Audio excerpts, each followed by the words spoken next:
ہاں جی بھیا، کیا حال ہے؟ آج کی پوڈ کاسٹ میں بات کریں گے فیروز خان کے کیس کے حوالے سے. ان کے کیس میں بڑا ہی ایک اہم موڑ آیا ہے بچوں کے حوالے سے. کورٹ نے فیصلہ کر دیا تھا ونٹر ویکیشن کے حوالے سے کہ فیروز کے جو بیٹے ہیں سلطان خان 5 دن کے لیے وہ فیروز کے ساتھ پراپرلی رہ سکتے ہیں، یعنی دن رات، اور 5 دن بعد وہ علیزہ کے پاس چھوڑ دیں. تو 21 دسمبر 2022 کو فیروز خان عدالت میں حاضر ہوئے، کیونکہ کورٹ کی ایک صورت حال تھی کہ فیروز کو یہ آرڈر دیا گیا تھا کہ آپ اپنا CNIC جمع کروائیں، پاسپورٹ جمع کروائیں اور 1 لاکھ روپے کیش ڈپازٹ کروائیں ایز اے سیکیورٹی کی صورت میں، تاکہ وہ ملک سے باہر نہ جا سکے. CNIC پاسپورٹ اس لیے جمع کیا گیا تھا. تو وہیں پہ جو بیرسٹر قاسم شاہ تھے، علیزہ سلطان صاحبہ کی وکیل، تو انہوں نے جج صاحب کو کہا کہ جی ان سے کہا جائے کہ یہ سلطان کو جو ہے والدہ سے بات کرنے دیں دن میں ویڈیو کال پہ 10 سے 15 منٹ کے لیے. تو فیروز خان نے کلیئرٹی میں منع کر دیا. انہوں نے کہا میں 1 منٹ کے لیے بھی بات کرنے نہیں دوں گا. فیروز خان اپنی جگہ پر رائٹ تھے. انہوں نے کہا کہ بچہ فل ٹائم جو ماں کے پاس رہتا ہے، کچھ وقت مجھے ملا ہے تو میں پراپر اس کے ساتھ اسپینڈ کرنا چاہتا ہوں، کوئی ڈسٹربنس نہیں چاہتا ہوں. ان کا پوائنٹ آف ویو یہ تھا. لیکن پھر بھی جو ان کے وکیل ہیں فائق علی جاگرنی صاحب، انہوں نے کہا ٹھیک ہے کوئی مسئلہ نہیں، بچوں سے بھی ہم بات کرنے دیں گے، اور اگر سلطان جو وقت سے پہلے گھر جانا چاہیں، یعنی 5 دن سے پہلے بھی گھر جانا چاہیں تو ٹھیک ہے جا سکتے ہیں، ہمیں اس میں جی کوئی مسئلہ نہیں ہوگا. تو 22 دسمبر 2022 کو سٹی کورٹ کے حکم کے مطابق دوپہر 5 بجے جو فیروز کو وکیل اور بیلف کے ساتھ بچہ پک کرنا تھا علیزہ صاحبہ کے گھر سے. تو 22 دسمبر 2022 کی ہی صبح علیزہ صاحبہ نے سندھ ہائی کورٹ میں چیلنج کر دیا. اب واللہ عالم ان کا وہاں پر کیا انہوں نے اپنا اسٹیٹمنٹ دیا، لیکن پھر جو سندھ ہائی کورٹ کی طرف سے نوٹیفیکیشن جاری ہوا اس پہ جو حکم تھا وہ میں آپ لوگوں کو بتا دوں. سندھ ہائی کورٹ کے احکامات یہ تھے کہ فیروز خان کو جو بچہ دیا جائے گا 5 دن کے لیے، صبح 10 بجے سے لے کر دوپہر 5 بجے تک. صورت حال کیا ہوگی؟ کوئی کورٹ کا بیلف نہیں ہوگا، کسٹڈی فیروز کو خود لینی ہوگی. یعنی فیروز خان خود آئیں گے صبح 10 بجے علیزہ صاحبہ کے گھر پہ پہنچیں گے، وہاں سے سلطان کو پک کریں گے اور دوپہر 5 بجے وہیں پہ فیروز خان کو خود ڈراپ کرنا ہوگا. بہرحال جب یہ بات پتہ چلی فیروز خان اور ان کے وکیل کو، تو فائق علی جاگرنی صاحب کا اس دن موقف آ گیا تھا. انہوں نے کہا جی جب اگر اس طرح کا پروسیس ہوتا ہے تو سندھ ہائی کورٹ کا نوٹیفیکیشن کوئی ہمارے پاس آتا، تو ہمارے پاس تو کوئی بھی ایسا ابھی ڈاکومنٹ نہیں آیا ہے، تو ہم جائیں گے. اور اگر عدالت سندھ ہائی کورٹ کا یہ فیصلہ ہے تو عدالتوں کا احترام ہر پاکستانی پہ اور ہم پہ بھی لازم ہے. بہرحال وہ علیزہ سلطان صاحبہ کے گھر پہنچے سٹی کورٹ کے حکم کے مطابق. وہاں پر پہنچے تو وہاں پر علیزہ صاحبہ بھی باہر آئیں، ان کے والد صاحب بھی باہر آئے، اور انہوں نے پھر سندھ ہائی کورٹ کا جو ہے وہ ڈاکومنٹ دکھایا. انہوں نے کہا جی اس پر یہ لکھا ہوا ہے اور عدالت کا احترام ہم پہ لازم ہے، تو ہم تو اسی حکم کی تعمیل کریں گے. تو ابھی تو آپ 5 بجے آئیں، آج کا ٹائم تو نکل گیا 22 دسمبر کا، آپ صبح 10 بجے آئیں، بچہ لے جائیں، بچہ دینے سے منع نہیں کر رہے، اور 5 بجے یہاں پہ چھوڑ جائیں جو کورٹ کا حکم ہے.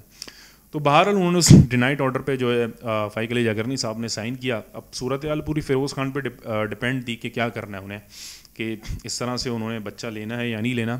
تو فیروز خان نے منع کر دیا کہ میں اس طرح سے بچہ نہیں لوں گا، بلکہ میں سٹی کورٹ میں جو ریکویسٹ کروں گا کہ اس میٹر کو دیکھیں، اس پہ ڈسکس کروں گا اور انہیں تھوڑا ریلیف دیا جائے. منع کرنے کی وجہ یہ تھی کہ سوشل میڈیا پہ تو جی ایک خبریں وائرل ہیں کہ جی پتہ نہیں فیروز خان کیسے باپ ہیں، انہوں نے بچہ لینے سے منع کر دیا. بچہ لینے سے انہوں نے منع نہیں کیا تھا. انہوں نے یہ کہا کیونکہ فیروز خان رہتے ہیں خیابان محافظ ڈیفینس میں، علیزہ سلطان صاحبہ کا گھر ہے گلستان جوہر کامران چورنگی پہ. اب فیروز نے کہا کیونکہ ظاہر سی بات ہے بائک پر تو آئیں گے نہیں، وہ ان کے پاس گاڑی ہے. اب کہہ رہے اب کار میں بھی اگر وہ آتے ہیں، راستے کا ٹریفک ہے تو 2 سے 2.5 گھنٹے کا ٹریول ہے ڈیفینس سے کامران چورنگی تک کا. اچھا دوسری آپ لوگوں کو میں بات بتا دوں، جو لوگ کراچی میں رہتے ہیں وہ جانتے ہوں گے کہ گلستان جوہر سے لے کر کامران چورنگی تک جو راستہ کبھی 5 منٹ کا تھا وہ 45 منٹ کا ہوا ہے. کیوں؟ کیونکہ وہاں پر فلائی اوور بن رہا ہے، کنسٹرکشن چل رہی ہے، تو وہاں پر ڈائیورجن آپ کو لینا پڑتا ہے، تو وہ بمپر ٹو بمپر جام رہتا ہے.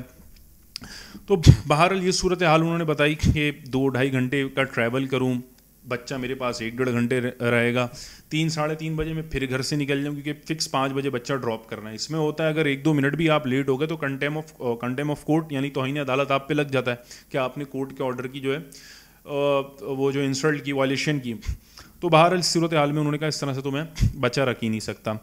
اس پہ جب فائق علی جاگرنی صاحب سے پوچھا گیا کہ جی یہ اچانک سے اس طرح کی صورتحال کیوں بن گئی، سٹی کورٹ نے تو اپنے آرڈر دے دیے تھے، اپنا حکم جاری کر دیا تھا اور بچہ تو آپ نے 5 دن رکھنا تھا.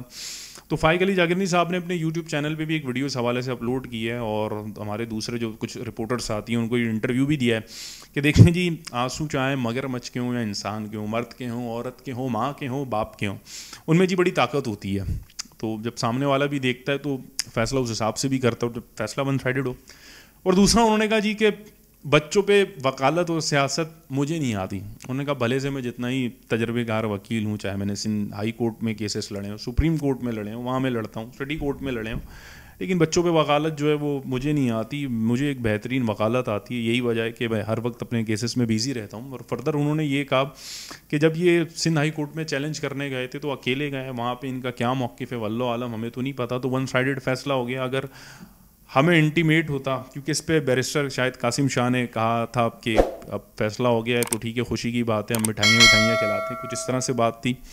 تو اس پہ پھر فائق علی جاگرنی صاحب نے کہا اگر ہمیں بھی انٹیمیشن کی جاتی تو پھر میں بھی جاتا اپنے کلائنٹ کے ساتھ یعنی فیروز خان کے ساتھ, تو پھر عدالت کا ایک فیصلہ ہوتا اور پھر جی مٹھائیاں ہم کھلاتے.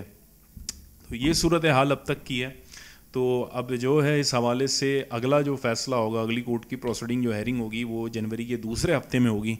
تو اس صورت حال میں اب کیا فیصلہ ہوتا ہے اس سے آپ لوگوں کو آگاہ کریں گے, اور اس کیس کا رخ کیا ہوگا, اس کیس کے نتائج کہاں نکلیں گے, یا اونٹ جو ہے وہ کس کروٹ بیٹھے گا, تو اب دیکھتے ہیں. تب تک اپنا خیال رکھیے گا جی, شکریہ.